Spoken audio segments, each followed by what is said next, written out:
সর্বপ্রথম অধিকার হচ্ছে বিবাহর আগেই পরিকল্পনা গ্রহণ করতে হবে। তুমি যদি চাও একটা সুসন্তান পাওয়ার জন্য তোমাকে ভালো মা নির্বাচন করতে হবে। যদি মা নির্বাচন করতে ভুল করো তাহলে তোমার পক্ষে ভালো সন্তান পাওয়া সম্ভব নয়। এজন্য নবী করিম সাল্লাল্লাহু আলাইহি ওয়াসাল্লাম বলেছেন, সাধারণত চারটি বৈশিষ্ট্য দেখে মানুষ বিবাহ করে। তোর মধ্যে তোমরা দিনদারিকে অগ্রাধিকার দাও। যদি দিনদার মেয়ে, দিনদার বউ, দিনদার স্ত্রী তোমার ঘরে আনতে পারো তাহলে তোমার ঘর থেকেও আব্দুল কাদের জিলানী পয়দা হওয়া সম্ভব। জুলুন সুবহানাল্লাহ।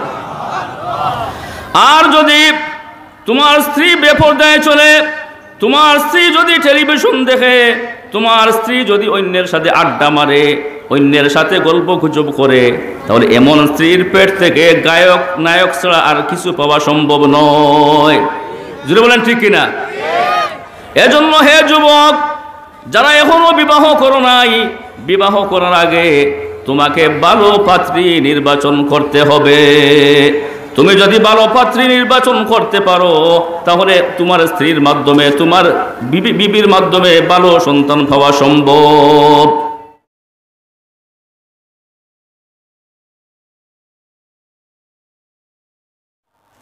আল্লাহ পাক পরবর্তীকার আলমে ফরমাইন, ইয়া আইয়ুহাল্লাযীনা আমানু কু আনফুসাকুম ওয়া আহলিকুম নারা। হে ঈমানদারগণ, তোমরা নিজেও জাহান্নামের আগুন থেকে বাঁচো, তোমাদের পরিবার পরিজন অধীনস্থ যারা আছে তাদেরকেও জাহান্নামের ভয়ঙ্কর আগুন থেকে বাঁচাও। وقودها الناس والحجارة عليها ملائكة غلاظ شداد لا يعصون الله ما أمرهم। আল্লাহ পাক পরবর্তীকার আলম আগুনের বৈশিষ্ট্য উল্লেখ করতে গিয়ে বলেন, এমন আগুন যে আগুনের উত্তাপ বাড়ানোর জন্য কোনো লাকড়ি ব্যবহার করা হয় না, কাঠ ব্যবহার করা হয় না, খড়কুটা ইত্যাদি ব্যবহার করা হয় না। যে আগুনের তাপ, যে আগুনের প্রখরতা বাড়ানোর জন্য মানুষকে আগুনের মধ্যে ঢুকাইয়া প্রখরতা বাড়ানো হয়, যে আগুনের তাপ বাড়ানোর জন্য পাথর ঢুকাইয়া এই আগুনের উত্তাপ বাড়ানো হয়, আল্লাহ বড় মহব্বতের সাথে বলেন, হে মানব জাতি, বিশেষ করে হে ঈমানদারগণ, সেই ভয়াবহ আগুন থেকে তোমরা নিজেও বাঁচো, তোমাদের পরিবার পরিজনকেও সেই আগুন থেকে বাঁচাও। আল্লাহ এই যে আহ্বান জানান, আমাদের প্রতি আল্লাহর মহব্বতের প্রমাণ আছে না নাই? এখন সেই আগুনের কথা বলতে গিয়ে আল্লাহ বলেন যে সেই আগুনের মধ্যে পাহারাদারি করার জন্য এমন কিছু ফেরেশতা নিযুক্ত করে আল্লাহ রাখছেন, যাদের সম্পর্কে আল্লাহ বলেন, আলাইহা মালাইকাতুন গিলাজুন শিদাদুল লা ইয়াসুনাল্লাহা মা আমারাহুম। সেখানে পাহারাদারি করার জন্য নিযুক্ত এমন কিছু ফেরেশতা আছেন যারা শুধুমাত্র আল্লাহর হুকুমকে পালন করেন, আল্লাহর হুকুমের বিন্দুমাত্র বিরোধিতা করেন না। আল্লাহ তাদেরকে যা হুকুম করেন তা তারা হুবহু সব সময় পালন করেন। একজন মানুষকে জাহান্নামের আগুনের মধ্যে নিক্ষেপ করিয়া যদি হাজার হাজার বছর জ্বালানো হয়, তার চামড়া জ্বলে পুড়ে ছাই হয়ে যাবে, আবার চামড়া গজাবে, আবার জ্বলে পুড়ে ছাই হয়ে যাবে। এইভাবে হাজার হাজার বছর যদি সে জাহান্নামের আগুনের মধ্যে জ্বলিয়া চিৎকার করতে থাকে, তবুও তাদের বিন্দু মাত্র দয়া মায়া লাগবে না। জুড়ে বলেন আল্লাহু আকবার। আরো জুড়ে বলেন আল্লাহু আকবার। আল্লাহ বলেন, এমন জাহান্নাম, যে জাহান্নামের পাহারাদারি করার জন্য কঠোর হৃদয়ের অধিকারী, পাষাণ হৃদয়ের অধিকারী ফেরেশতারা নিযুক্ত রয়েছেন। সেই সমস্ত ফেরেশতাদের হাত থেকে বাঁচার জন্য তুমি নিজে চেষ্টা করো, তোমার পরিবার পরিজনকেও বাঁচাও। আমরা জোয়ান যারা আছি, বাংলাদেশের এক বৈশিষ্ট্য, জোয়ান হলে নমাজ পড়েন, যাতে খুব কম মানুষের নমাজ পড়ে। বুড়া মানুষ যারা পুরা কোমর উমর সোজা করিয়া দাঁড়াইতে পারেন না, ওই সমস্ত কিছু মানুষ গেলে দেখা যায় জোহরের নমাজও, আসরের নমাজও, মাগরিবের নমাজও, আর বাদ বাকি ইয়াং যারা তারা দেখা যায় মোস্তারইয়া সব দিকে ঘুরের বাজারও গিয়ে আড্ডা মারে। জোরে কই ঠিক কিনা? আল্লাহ পাক পরবর্তীকার আলমে ফরমাইন, ও ইমানদারগণ, নামাজ পড়িয়া তুমি তোমারে যেভাবে বাঁচাইবা ঠিক তেমনি ভাবে তোমার অধীনস্থ যারা আছে, তোমার ছেলেকেও জাহান্নামের আগুন থেকে বাঁচাতে হবে, তোমার মেয়েকেও জাহান্নামের আগুন থেকে বাঁচাতে হবে, তোমার স্ত্রীকেও জাহান্নামের আগুন থেকে বাঁচাতে হবে। যদি তুমি সেই দায়িত্ব পালন না করো তাহলে কিয়ামতের দিন তোমাকেও ভয়াবহ শাস্তির সম্মুখীন হতে হবে। আমরা যেখানেও ওয়াজও যাই, ওয়াজও গেলে বেশিরভাগ মানুষই বলেন যে হুজুর মা বাবার অধিকার সম্পর্কে একটু বলেন। মা বাবার অধিকার তো সন্তানরা পালন করে না, বাবার কথা শুনে না, মার কথা শুনে না, এমন অভিযোগ সমাজও আছে না নাই? একটু জোরে হন। আমি বলবো মা বাবার অধিকার নিশ্চিত আছে, এতে কোনো সন্দেহ নাই। কোরআনে আল্লাহ পাক পরবর্তীকার আলম বহু আয়াতে মা বাবার অধিকার সম্পর্কে আলোচনা করেছেন। হাদিসেও নবী করিম সাল্লাল্লাহু আলাইহি ওয়াসাল্লাম বহু জায়গায় মা বাবার অধিকার সম্পর্কে আলোচনা করেছেন। মা বাবার যেমন সন্তানের উপর অধিকার আছে, ঠিক তেমনি ভাবে ও সন্তানেরও মা বাবার উপর অধিকার আছে। আছে না নাই? আর একটু জোরে বলেন। মা বাবা, তুমি যদি তোমার সন্তানের অধিকারকে আদায় করো তাহলে আল্লাহ পাক পরবর্তীকার আলম তোমার সন্তানকেও এমন বানাইবেন, সেই সন্তানও তোমার অধিকারকে পালন করবে। আর সন্তানের অধিকার যদি তুমি পালন না করো, সন্তানকে এমন বানাইবেন সন্তান তোমার অধিকার পালন করবে না। একটি সন্তানের তার মা বাবার উপর কি কি অধিকার রয়েছে, কিভাবে একটা সুসন্তান পাওয়া যায়, সেই সম্পর্কে আমি আজকে আলোচনা করব। আপনারা শুনতে রাজি আছেন? যারা রাজি আছেন একটু হাত উঠে বলেন ইনশাআল্লাহ। আরো জোরে ইনশাআল্লাহ। সর্বপ্রথম অধিকার হচ্ছে বিবাহর আগেই পরিকল্পনা গ্রহণ করতে হবে। তুমি যদি চাও একটা সুসন্তান পাওয়ার জন্য তোমাকে ভালো মা নির্বাচন করতে হবে। যদি মা নির্বাচন করতে ভুল করো তাহলে তোমার পক্ষে ভালো সন্তান পাওয়া সম্ভব নয়। এজন্য নবী করিম সাল্লাল্লাহু আলাইহি ওয়াসাল্লাম বলেছেন, সাধারণত চারটি কোয়ালিটি, চারটি বৈশিষ্ট্য দেখে মানুষ বিবাহ করে। তন্মধ্যে তোমরা দিনদারিকে অগ্রাধিকার দাও। যদি দিনদার মেয়ে, দিনদার বউ, দিনদার স্ত্রী তোমার ঘরে আনতে পারো তাহলে তোমার ঘর থেকেও আব্দুল কাদের জিলানী পয়দা হওয়া সম্ভব। জুলুন সুবহানাল্লাহ। আর যদি তোমার স্ত্রী বেপরদায় চলে, তোমার স্ত্রী যদি টেলিভিশন দেখে, তোমার স্ত্রী যদি অন্যের সাথে আড্ডা মারে, অন্যের সাথে গল্প গুজব করে, তাহলে এমন স্ত্রীর পেট থেকে গায়ক নায়ক ছাড়া আর কিছু পাওয়া সম্ভব নয়। জুড়ে বলেন ঠিক কিনা? এজন্য হে যুবক, যারা এখনো বিবাহ করো নাই, বিবাহ করার আগে তোমাকে ভালো পাত্রী নির্বাচন করতে হবে। তুমি যদি ভালো পাত্রী নির্বাচন করতে পারো তাহলে তোমার স্ত্রীর মাধ্যমে, তোমার বিবির মাধ্যমে ভালো সন্তান পাওয়া সম্ভব। সন্তান মায়ের পেটে যখন চলে আসে, মায়ের পেটে চলে আসার সাথে সাথে মা বাবার দায়িত্ব কমে যায় না বাড়ে? কিতাসা বহল বাড়ে না কমে? একটা সন্তান যখন তার মার পেটে চলে আসে, মার পেটে চলে আসার সাথে সাথে মাকে পরহেজগারির পথ এখতিয়ার করতে হয়, মাকে সতর্কতার সাথে চলতে হয়। মা যদি বেপরদায় চলে, মা যদি টেলিভিশন দেখে, মা যদি পর পুরুষের সাথে গল্প গুজব করে, তাহলে এর প্রভাব পেটের সন্তানের উপরও পড়বে। সে সন্তান কশ্চিনকালেও ভালো হতে পারে না। আর মা যদি সন্তান পেটে চলে আসার পরে যদি কোরআনের তিলাওয়াত করে, নামাজ পড়ে, রোজা রাখে, আল্লাহর জিকির করে, ওই জিকিরের প্রভাব পেটের সন্তানের উপরও পড়বে। একটু জোরে বলেন সুবহানাল্লাহ। এজন্য শুধুমাত্র সন্তান চাইলেই হবে না, সন্তান চাওয়ার সময় আল্লাহর কাছে চাইতে হবে এভাবে, যেভাবে হযরত ইব্রাহিম আলাইহিস সালাতু ওয়াস সালাম চেয়েছেন।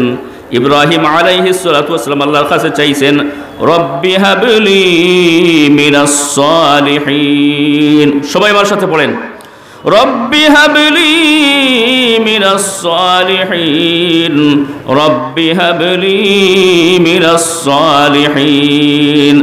ও আল্লাহ, আমাকে একটি নেক সন্তান দান করো। শুধু সন্তান পাইলেই হবে না, যে সন্তান আমি পাবো সে সন্তান নেক হতে হবে। যদি সন্তান নেক হয়, এই সন্তানের মাধ্যমে দুনিয়ায়ও ইজ্জতওয়ালা হবেন, আখিরাতেও ইজ্জতওয়ালা হবেন। আর যদি সন্তান কুসন্তান হয়, এই সন্তানের মাধ্যমে দুনিয়ায়ও বেইজ্জত হবেন, আখিরাতেও বেইজ্জত হবেন। জোরে বলেন ঠিক কিনা? এজন্য মা বাবাকেও একটু সতর্কভাবে চলতে হবে, না চলতে হবে না? চলতে হবে। 2 নম্বর হচ্ছে, একটা সন্তান যখন ভূমিষ্ঠ হয়, ভূমিষ্ঠ হওয়ার সাথে সাথে সাথে তার হক হচ্ছে এই সন্তানকে নিয়ে তার বাবা অথবা মা অথবা অন্য কোনো মানুষ এই সন্তানের ডান কানে আজান দিবে এবং বাম কানে ইকামত দিবে। যখন একটা সন্তান ভূমিষ্ঠ হয়, ভূমিষ্ঠ হওয়ার সাথে সাথে যখন তার ডান কানে আজান দেওয়া হয় আর বলা হয় আল্লাহু আকবার, আল্লাহু আকবার, সবাই পড়েন আল্লাহু আকবার, আল্লাহু আকবার, আল্লাহু আকবার, আল্লাহু আকবার।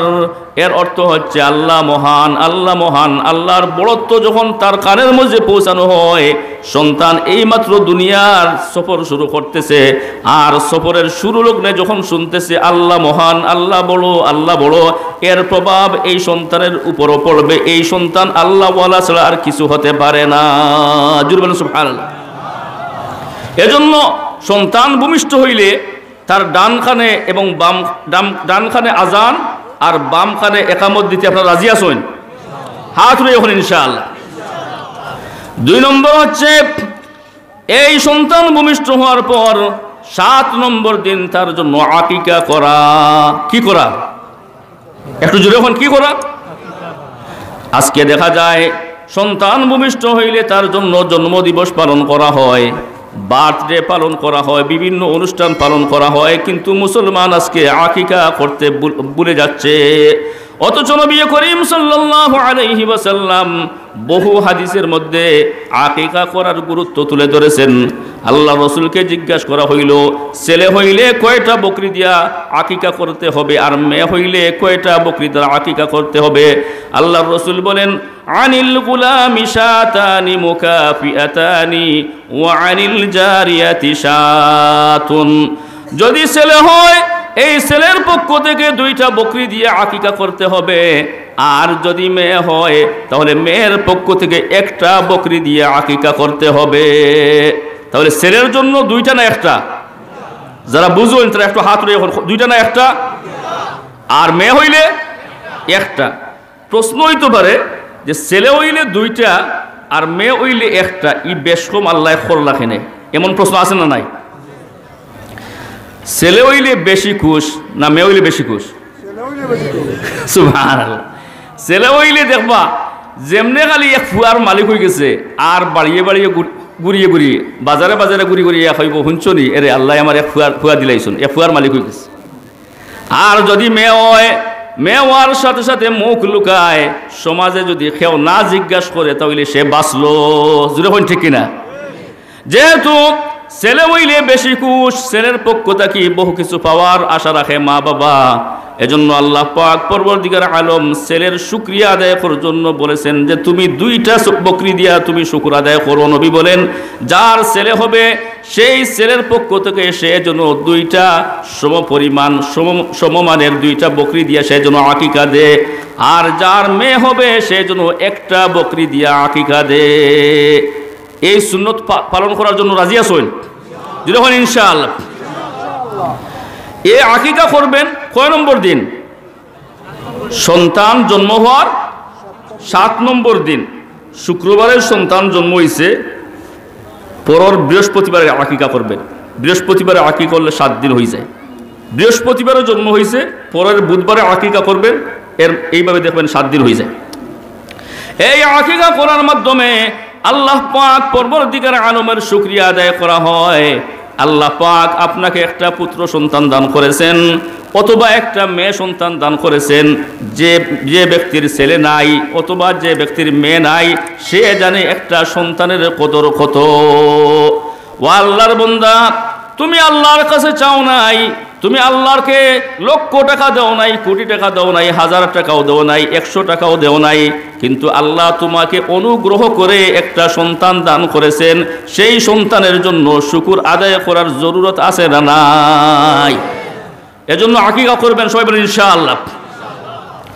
এরপরে হচ্ছে সন্তানের জন্য ভালো নাম রাখা। সন্তানের জন্য কি? ভালো নাম রাখা। যেভাবে আপনি নাম রাখবেন, যদি ভালো নাম রাখেন ওই ভালো নামের ভালো প্রভাব রয়েছে, আর যদি মন্দ নাম রাখেন ওই মন্দ নামের মন্দ প্রভাব রয়েছে। আল্লাহ রসুল সাল্লাল্লাহু আলাইহি ওয়াসাল্লাম একজন মহিলাকে জিজ্ঞাসা করলেন, হে মহিলা, তোমার নাম কি? ওই মহিলা বলেন, ইয়া রাসূলুল্লাহ, ইয়া হাবিবাল্লাহ, আমার নাম হচ্ছে আসিয়া। আসিয়া শব্দের অর্থ হচ্ছে অবাধ্য, নাফরমান। এটা ভালো না খারাপ? কিতাব হইছে বল। আল্লাহর রাসূল বললেন, না না, তোমার নাম আসিয়া হইতে পারে না, বাল আনতি জামিলাতুন, বরং তোমার নাম হচ্ছে জামিলা। আর জামিলা নামের অর্থ হচ্ছে সুন্দরী। একজন মানুষের নাম যদি সুন্দর হয় তার প্রভাব ওই মানুষের উপর পড়বে, আর একজন মানুষের নাম যদি খারাপ হয় ওই খারাপ নামের প্রভাবও তার উপর পড়বে। এজন্য রসুল চেঞ্জ করে, পরিবর্তন করে ওই মানুষের নাম সুন্দর রাখতেন। এমন উদাহরণ এক দুইটা নয়, বহু আছে। আরেক সাহাবী আল্লাহ রসুলের খেদমতে আইলেন। আল্লাহ রসুল জিজ্ঞাসা করলেন, মাসমুকা, তোমার নাম কি? ওই সাহাবী বলেন, ইসমি হাজন, আমার নাম হচ্ছে হাজন। হাজন শব্দের অর্থ হচ্ছে দুঃখ, চিন্তা, বিষণ্ণ ইত্যাদি। আল্লাহ রসুল বললেন, না না, তোমার নাম হাজন হইতে পারে না, বাল আনতা সাহলুন, বরং তুমি হচ্ছ সহল। তোমার নাম ওই যদি হয় দুঃখ, তোমার নাম ওই যদি হয় কষ্ট, তোমার নাম ওই যদি হয় বিষণ্ণতা, তাহলে তোমার জীবনটাই দুঃখ, কষ্ট এবং বিষণ্ণতায় পরিপূর্ণ হয়ে যাবে। আর তোমার নাম যদি হয় সহল, তোমার নাম যদি হয় সহজ, তোমার নাম যদি হয় সুন্দর, তাহলে এর মাধ্যমে তোমার জীবনটাও সুন্দর হবে। সুতরাং তোমার নাম বিষণ্ণ হইতে পারে না, দুঃখ এবং চিন্তা হইতে পারে না। এজন্য ছেলে সন্তানের জন্য ভালো সুন্দর নাম রাখতে রাজি আছেন? আমরা তো শুধু কোরআনও পাইলেও নাম রাখি, শুধু কোরআনও পাইলেও নাম রাখা যায় না। কোরআনও হামান শব্দ আছে না নাই? ফেরাউন আছে না নাই? কারুন, যেমন কোরআনও পাইছেন কারুন অথবা হামান, ও কোরআনও পাইও হামান রাখিল তার নাম না। না, কোরআনও পাইলেই শুধু নাম রাখা যায় না, হাদিসে পাইলেই শুধু নাম রাখা যায় না। ওই নাম রাখা যাবে কিনা, ওই নামের অর্থ ঠিক আছে কিনা, সেজন্য বিজ্ঞ আলিমের কাছে গিয়া সোয়াল করতে হবে, তাকে প্রশ্ন করতে হবে। যদি আলিম আপনাকে সমাধান দেন, আলিম বলেন সেই নাম রাখা যাবে, তখন আপনি সেই নাম রাখবেন। কিছুদিন আগে এক আলিমের কাছে এক ছেলে আসছে। ছেলেকে নিয়ে তার বাবা আসিয়া বললেন যে, হুজুর, আমার ছেলেটার স্বভাব বড় গরম, কথা কইলেই রাগ করে, কথা কইলেই রাগ করে। হুজুর জিজ্ঞাসা করলেন যে, তোমার ছেলের নাম কি? বলল, দৌদ্র। কি নাম? দৌদ্র। তার নাম ওই যদি দৌদ্র হয়, তাহলে সেই ছেলে নরম হওয়ার কোনো প্রশ্ন আসে? কোনো সুযোগ আছে? নাই। কারণ গরমের তাপ তার উঠতে পড়তে আছে, সেজন্য সেই ছেলেটাও তো গরম হবে। কি বলেন, ঠিক কিনা? এজন্য এমন নাম রাখা যাবে না যে নামের প্রভাব তার উপর পড়ে, খারাপ প্রভাব পড়ে। আরেকজন সাংবাদিক, এক সাংবাদিক দম্পতি, তারা বাবাও সাংবাদিক, মাও সাংবাদিক, দুইজনে মিলে তার ছেলের নাম রাখছেন মেঘ। কি নাম রাখছেন? মেঘ। আকাশ যখন অন্ধকার হয় তখন মেঘ চলে আসে। এই মেঘ চলে আসা এটা একটা উজ্জ্বল লক্ষণ নয়, ভালো লক্ষণ নয়, বরঞ্চ এই মেঘের মাধ্যমে আকাশ আচ্ছন্ন হয়ে যায়, আকাশ অন্ধকার হয়ে যায়।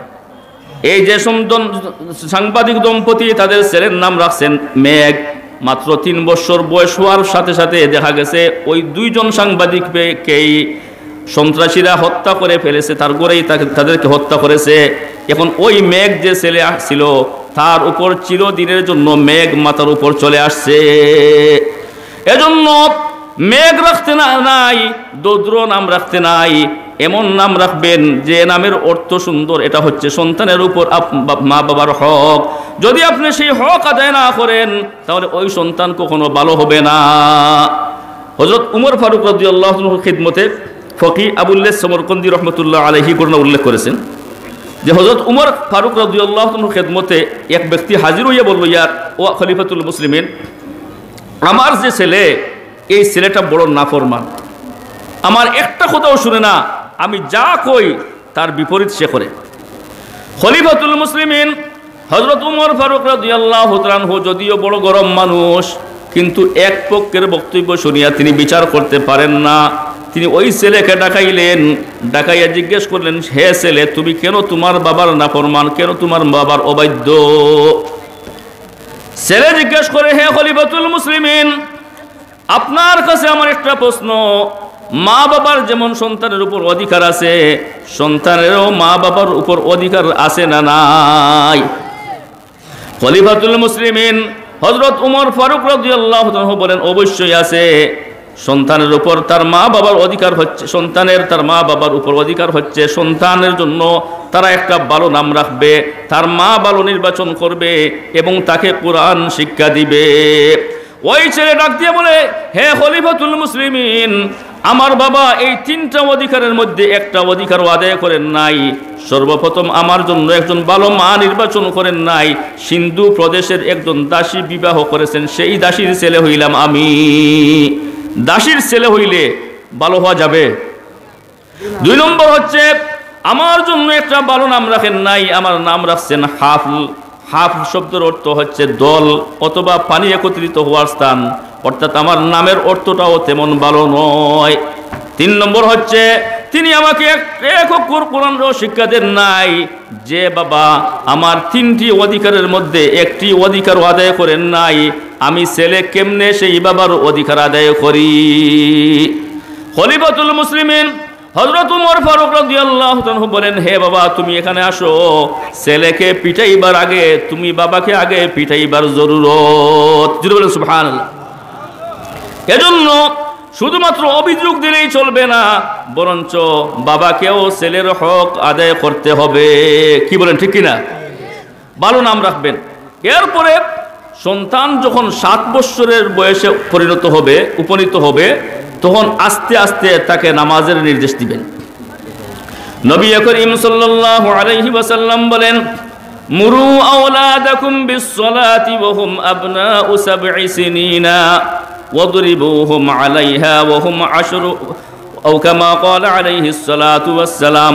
আল্লাহ রাসূল বলেন, তোমার সন্তানের বয়স যখন 7 বছর হয়, 7 বছর হওয়ার সাথে সাথে তাকে নামাজের জন্য হুকুম দাও। আর 10 বছর বয়স হয়ে গেলে মারিয়া হইলেও তাকে নামাজ পড়াও এবং বিছানা আলাদা করো। আজকে দেখা যায় সন্তান ঔষধ খায় না, ঔষধ না খাইলে তার দুনিয়ার ক্ষতি হবে, সেজন্য সন্তানকে আমরা কতভাবে বুঝাইয়া সুজাইয়া ঔষধ খাওয়াই। বুঝাইতে বুঝাইতে না বুঝ মানলে তাকে মারিয়াও ঔষধ খাওয়াই না। কিতা হইছে বল? যদি ঔষধ খায় না, আমরা মনে করি এই সন্তানের তার রোগ বাড়বে, এই সন্তান মারা যাবে। এজন্য সন্তানের ভবিষ্যতের সুন্দরের কথা বিবেচনা করে তাকে জোর করিয়াও আমরা ঔষধ খাওয়াই। স্কুলে না গেলে তাকে মারিয়া হইলেও আমরা স্কুলে পাঠাই, কিন্তু সেই ছেলে আজকে নামাজি না হওয়ার কারণে, সেই ছেলে প্রকৃত মুসলমান না হওয়ার কারণে সে অনন্ত অসীমকালের জন্য জাহান্নামে চলে যাচ্ছে। তার ভবিষ্যতের কথা চিন্তা করিয়া একটু জোর করিয়া আমরা নামাজ পড়াইতে রাজি নয়। বেশিরভাগ মা বাবাই দেখা যায় নামাজে যাচ্ছেন, নামাজে যাওয়ার সময় ছেলেকে বলবেন, এ আব্দুল্লাহ, আজান হয়ে গেছে আয়, আজান হয়ে গেছে আয়, হয়েও তাই যদি গেলা আর ফুয়া যার কিনা ফুলিয়ে নমাজ পড়ে কিনা এর খেয়ালও নাই। কিতা হয়েছে বল, ঠিক কিনা? ও আল্লাহর বান্দা, শুধুমাত্র নমাজও আও, আজান হয়ে গেছে এই কথাটা বললেই তোমার দায়িত্ব শেষ নয়, বরঞ্চ সে নামাজে গেছে কিনা, নামাজ পড়ছে কিনা, নামাজ সঠিকভাবে জানে কিনা, সেই তদারকিও তোমাকে করতে হবে। যদি তুমি সেই দায়িত্ব পালন না করো, তাহলে এমন একদিন আসবে সেই সন্তান তোমার অবাধ্য হবে।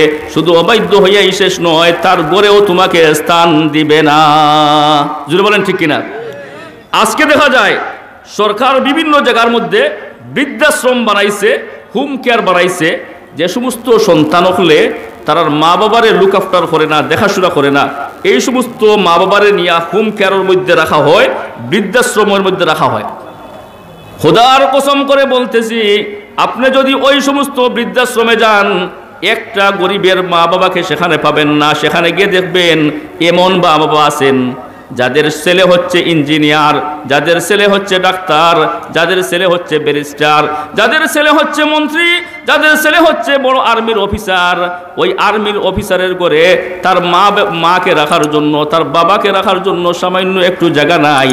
সে আজকে মাকে বের করে দিয়েছে, এজন্য মা বৃদ্ধাশ্রমে আশ্রয় নিয়েছে। এমন নজির আছে না নাই? হাজারো হাজার আছে। দেখবেন মা বাবা বৃদ্ধাশ্রমে, ছেলে তার গড়ে একটু জায়গা দিবে, তার বউর, তার স্ত্রীর মর্জি রক্ষার জন্য গড়ে জায়গাটা দিতেও রাজি নাই। বৃদ্ধ মা বাবা এরা খালি খেট খেট করে এজন্য বৃদ্ধাশ্রমে দিয়ে দিছে। এর কারণ কি? এর কারণ হচ্ছে, হে মা বাবা, তুমি তোমার সন্তানকে ইঞ্জিনিয়ার বানাইছো, ঠিক আছে, ডাক্তার বানাইছো, ব্যারিস্টার বানাইছো, মন্ত্রী বানাইছো, এমপি বানাইছো, কিন্তু ওই ছেলেকে প্রকৃত মুসলমান বানাও নাই। যখন ঠিক কিনা? আজকে যদি তুমি তোমার ছেলেকে হাফিজ বানাইতাই, আজকে যদি তোমার ছেলেকে আলিম বানাইতাই, আজকে যদি তোমার ছেলেকে পরিপূর্ণভাবে কোরআন শিক্ষা দিতাই, হাদিস শিক্ষা দিতাই, তাহলে নিশ্চয় ওই ছেলে তোমার অবাধ্য হতো না।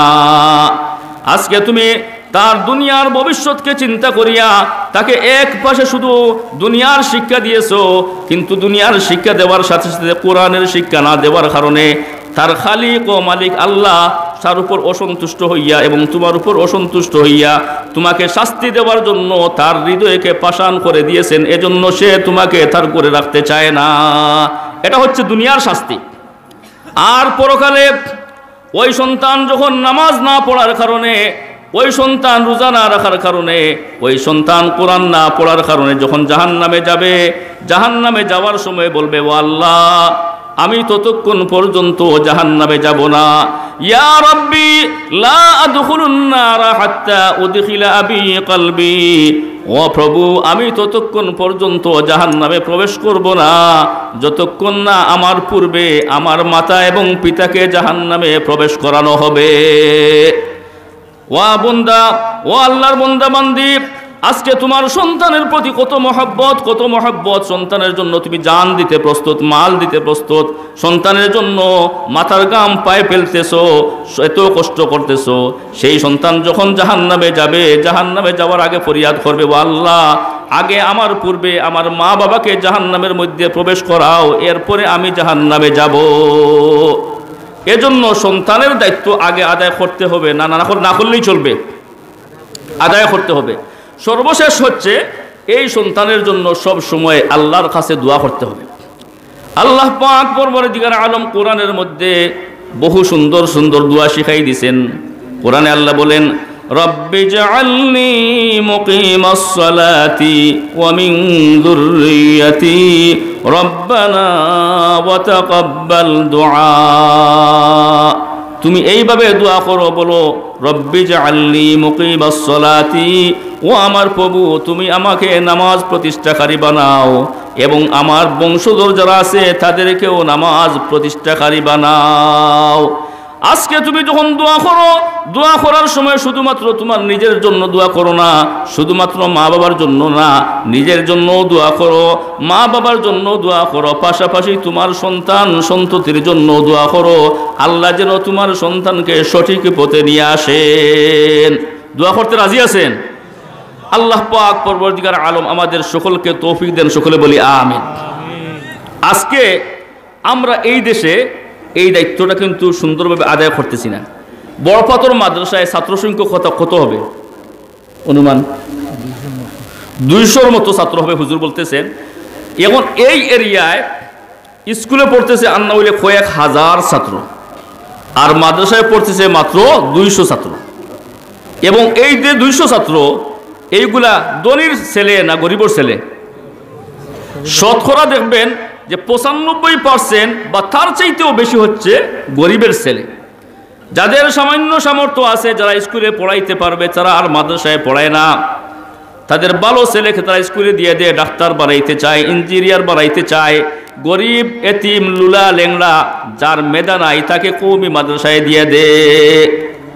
এই অবস্থা হওয়ার কারণে আল্লাহ পাক পরবর্তীকার আলম আজকে ইলমের মতো যে নূর, এই নূর বাংলাদেশ থেকে উঠাইয়ে নিতেছেন। আজকে দেখা যায় যে মানুষের মধ্যে দিনী যে পরিবেশ, এই পরিবেশ আস্তে আস্তে উঠে যাচ্ছে। সমস্ত ইসলাম আজকে রসুমতে পরিণত হয়ে যাচ্ছে।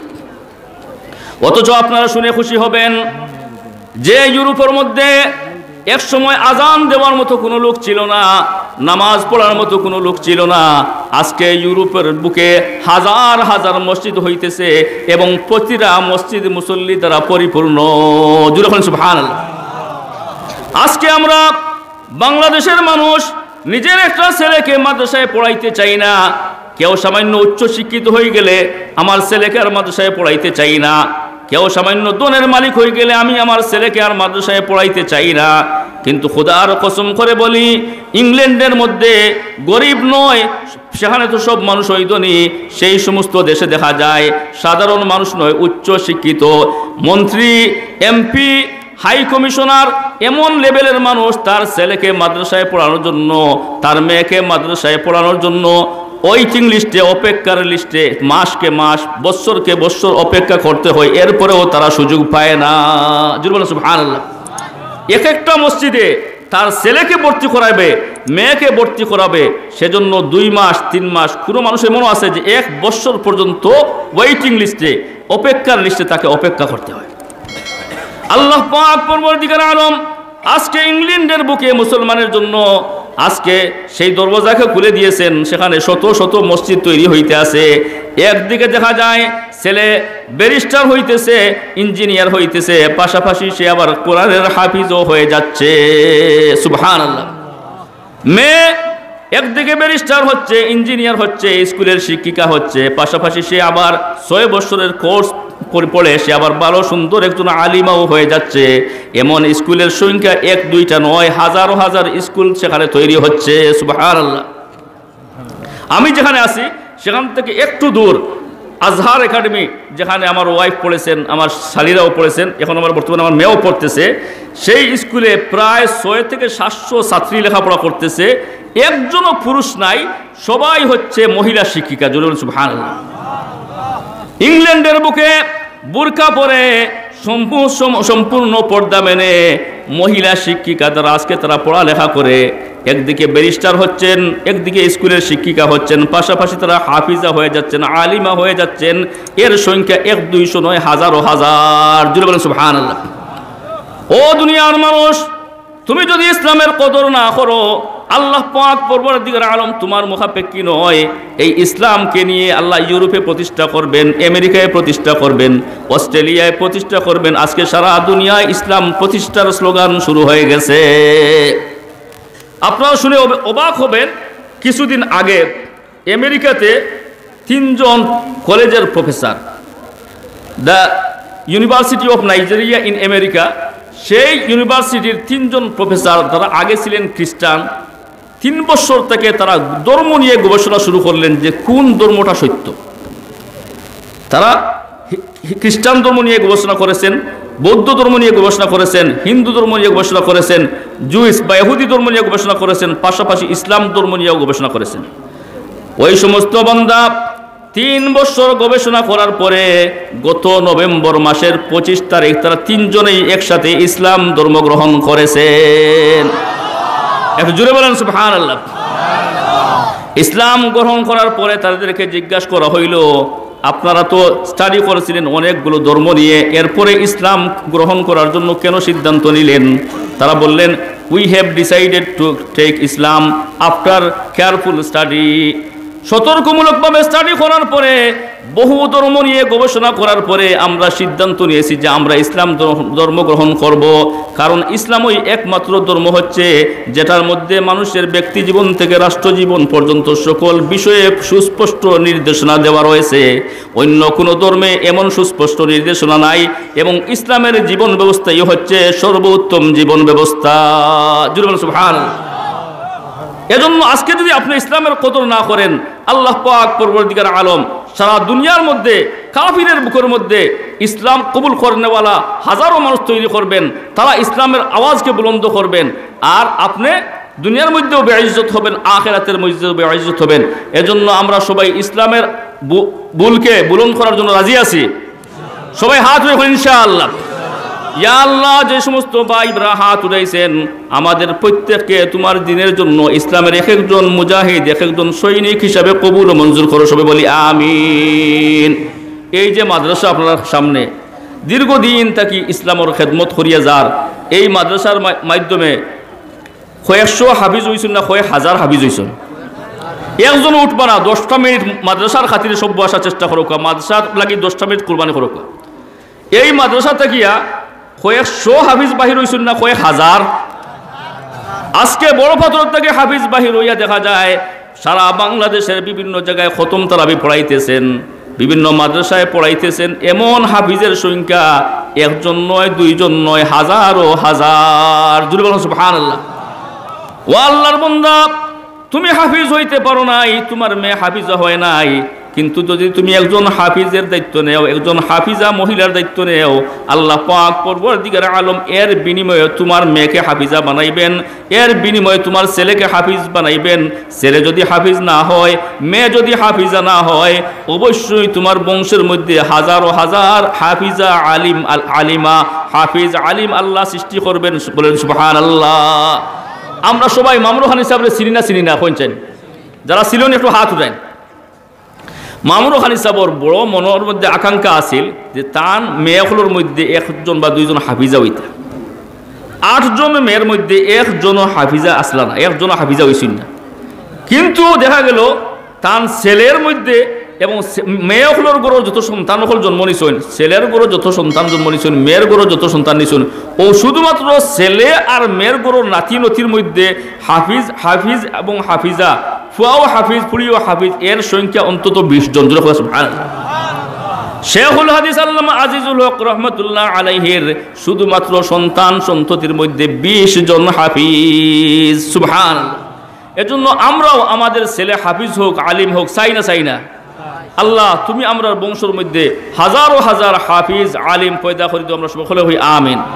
আমি যদি একজন হাফিজুর লাগে, একজন আলিমুর লাগে দায়িত্ব নেই, এর বিনিময়ে আল্লাহ পাক পরবর্তীকার আলমে আমার লোকগুলো একজন হাফিজ বানাইবা।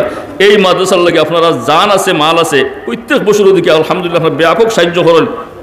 আমি চাই যে একটা বাচ্চার পিছনে মাসও মাত্র 2000 করে খরচ হয়, 20 জন ভাই হাত উঠাইতা ইনশাল্লাহ যে আমরা 2000 করে একটা বাচ্চার 1 মাসের দায়িত্ব নিমু।